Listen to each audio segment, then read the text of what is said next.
Presencia Universitaria presenta Entendiendo Derecho con el juez Barrios. Una opinión crítica, teórica y práctica.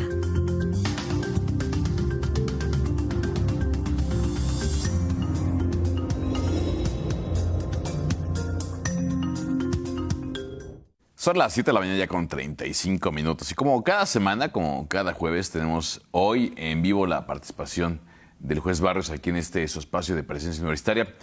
Juez, ¿cómo estás? Muy buenos días. Como siempre, es un gusto saludarte en esta mañana de jueves. Bien y de buenas, querido amigo. Y saludándote también a la audiencia con tanto afecto. Muchas gracias. Y platicábamos en los días previos a esta colaboración, estimado juez, en un tema que me parece relevante, me parece trascendental desde la reflexión jurídica, desde el ejercicio de la ciencia jurídica, lo que implica las declaraciones que hemos escuchado en Estados Unidos y en nuestro país.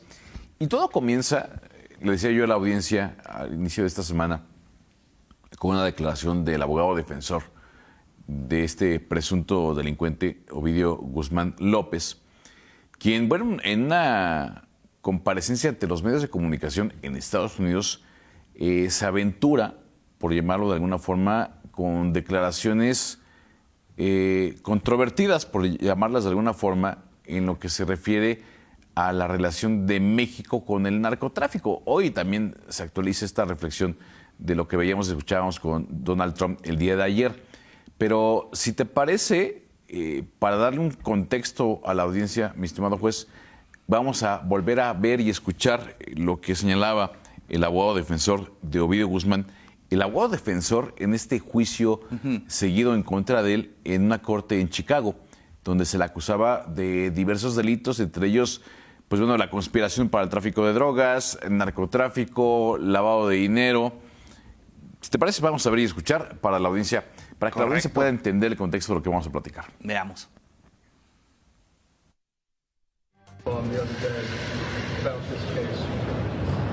Her complaints mainly were that the Mexican government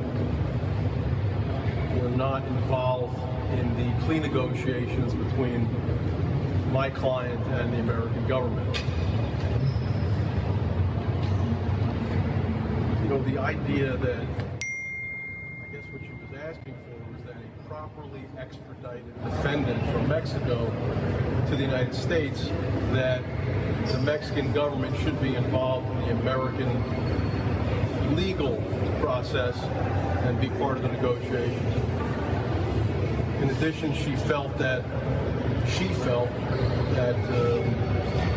the American government should not even have negotiated an agreement with Ovidio Guzman because she claims that he was a terrorist and that America doesn't negotiate with terrorists. In addition, she lastly claimed that she was unhappy that the Mexican government was not informed of various members of the Guzman family. None of them were under suspicion of any wrongdoing inside Mexico, the fact that they came to America.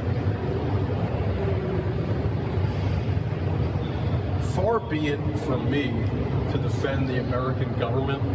You know, I'm a defense lawyer, and I've been doing this at a pretty high level for 35 years now, and they're not exactly my friends in these cases. We don't work together. I've had some brutal trials against the American government, and I suspect if you ask the prosecutors in any of those cases what they think of me, I'm certainly not their most favorite defense lawyer. That being said, the idea that the American government would include the Mexican government in any kind of American legal decision negotiation is absurd when you take into account General Cienfuegos and his case. And as you all remember, because it wasn't that long ago, he was probably the most important Mexican ever to be indicted in the United States. And he was indicted for, among other things, for working with the cartels and protecting them from being charged. The Mexican government, after Cienfuegos was charged and arrested here, insisted that it be returned and said that they... Bueno, para quienes nos siguen por radio, el abogado defensor de Ovidio Guzmán, pues bueno, decía que a México no se le tomaron en cuenta las negociaciones porque hay antecedentes importantes en nuestro país, como lo que le señalaba, el caso emblemático del general Cienfuegos, quien fuera secretario de la Defensa en la administración de Peña Nieto, aprehendido en Estados Unidos, en una negociación diplomática, retornado a México y exonerado. Con la promesa de que iba a ser juzgado, ¿no? Bueno, lo juzgaron, pero pues es que no encontraron ningún elemento que acreditara la presunta responsabilidad.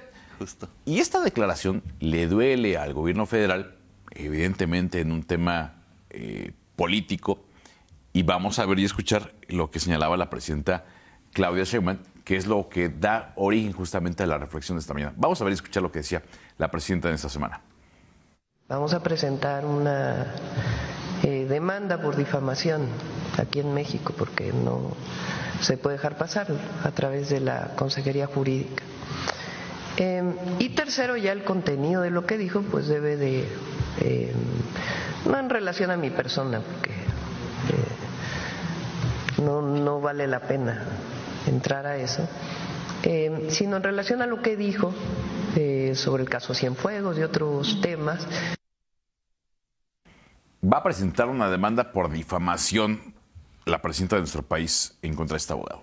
¿Es viable una demanda por difamación por una declaración rendida ante medios de comunicación en el ejercicio de la libertad de expresión en Estados Unidos? Pues aquí se generan varias reflexiones en torno al derecho. Pues independientemente la opinión personal que pueda llegar a tener cualquier persona en relación a esta situación política social, pues lo primero que tendríamos que establecer es cuáles serían los campos de acción que tiene la presidenta en este caso. Pues me surgen al menos tres opciones. La materia penal, en los artículos 351 y 352 del Código Penal Federal, que preveían la difamación como la imputación de un hecho falso con el único propósito de dañar, han sido derogados de esta disposición, es decir, ya no es una conducta sancionable por el tipo penal. Entonces excluiríamos esta. Existe la acción civil, por supuesto, que me imagino sería la idónea, el daño moral, que tiene que ver con este tipo de declaraciones también que producen una afectación que no está directamente vinculada con lo económico, pero sí genera un sufrimiento que necesariamente tiene que ser reparado a través de una cantidad de dinero. Esa podría ser una de las opciones que se planteé. Y últimamente ha adquirido relevancia el tema electoral, la violencia política de género, que ha sido utilizada, según algunas personas lo ven, como un método de censura.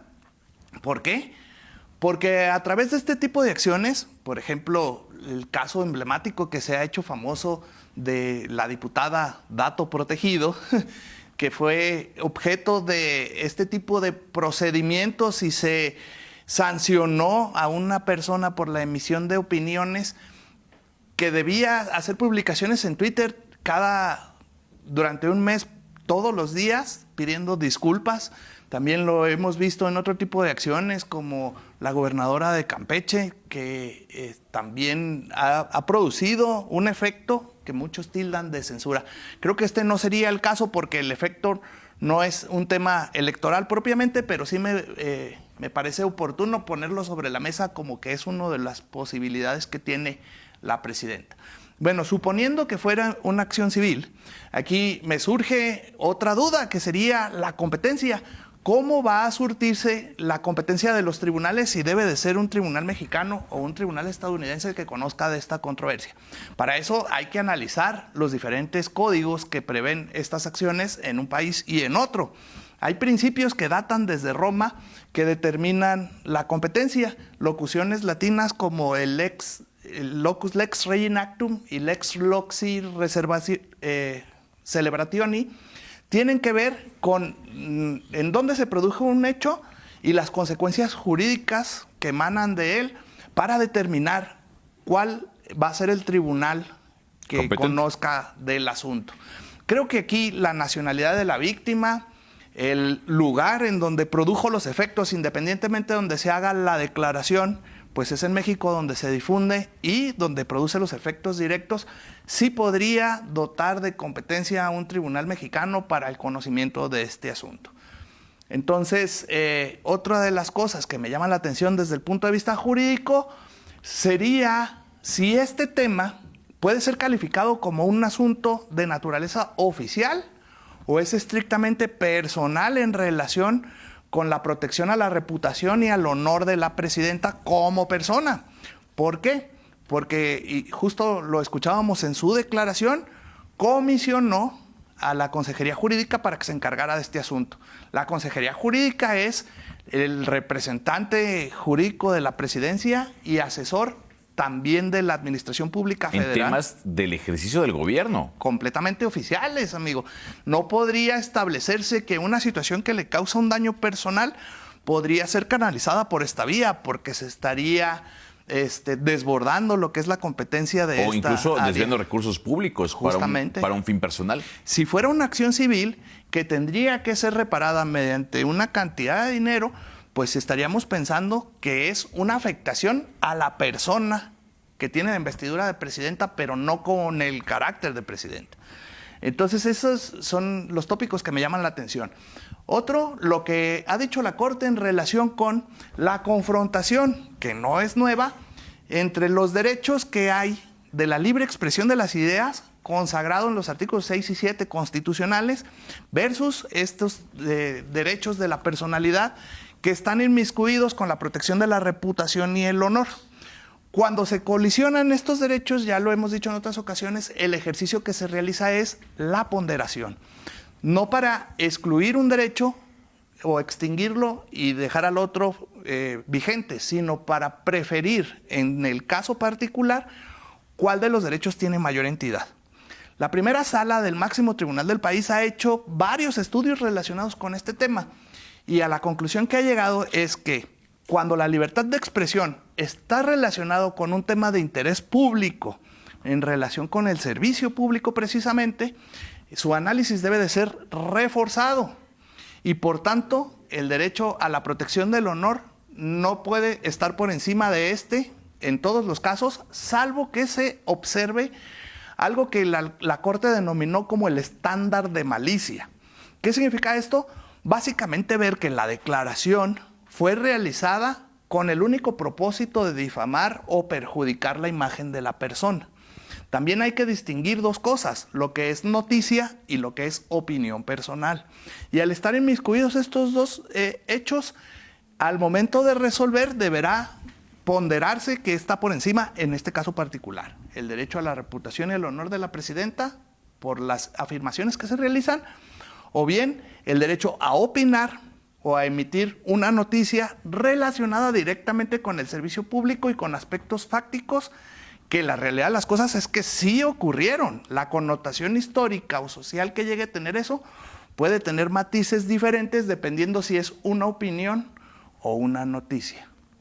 Y por último, no quiero dejar pasar la oportunidad de que me llama bastante la atención que una persona o un grupo de políticos que han utilizado este tipo de mecanismos difamatorios como parte de su campaña, no solo para ocupar estas posiciones, sino ya como su plan de trabajo, porque utilizan foros muy importantes en el país para difamar a los conservadores, a los opositores, al Poder Judicial de la Federación, a los organismos autónomos. Ahora resulta que son de cristal. O sea, ¿cómo es posible? Y a mí me parece el colmo que una persona que ha utilizado este tipo de recursos ahora diga, no, pues que no digan nada de mí. Bueno, la función pública para mí, y lo he dicho en muchos foros, siempre está para recibir críticas y proponer soluciones a los problemas de las personas. No para decir, no, es que eso es culpa de otras personas, es que si me dejaron hecho un cochinero, es que en el número de situaciones, ¿no? Estas serían las reflexiones desde mi posición. Ninguna de estas tendentes a prejuzgar en relación con el fondo del caso, solamente algunas reflexiones que se dan en torno a lo jurídico. Y que tal vez podríamos cerrar, juez, en una reflexión constante en la que yo comparto. El acontecer diario siempre está involucrado el derecho. En cualquier cosa que hagamos puede ser interpretada a través de la ciencia jurídica. Así es, mi querido amigo. Y por supuesto que el ejercicio del poder público no está excluido de esto. Por supuesto, y con mayor intensidad, sí, de alguna manera u otra, el derecho está involucrado en la vida de las personas desde que nacimos hasta que morimos, incluso después. Pues con eso nos quedamos, mi estimado juez. Súper Muchas bien. gracias. Nos vemos la próxima semana. Claro que sí, con mucho gusto. Yo voy a ir a un corte y regreso con más de la información.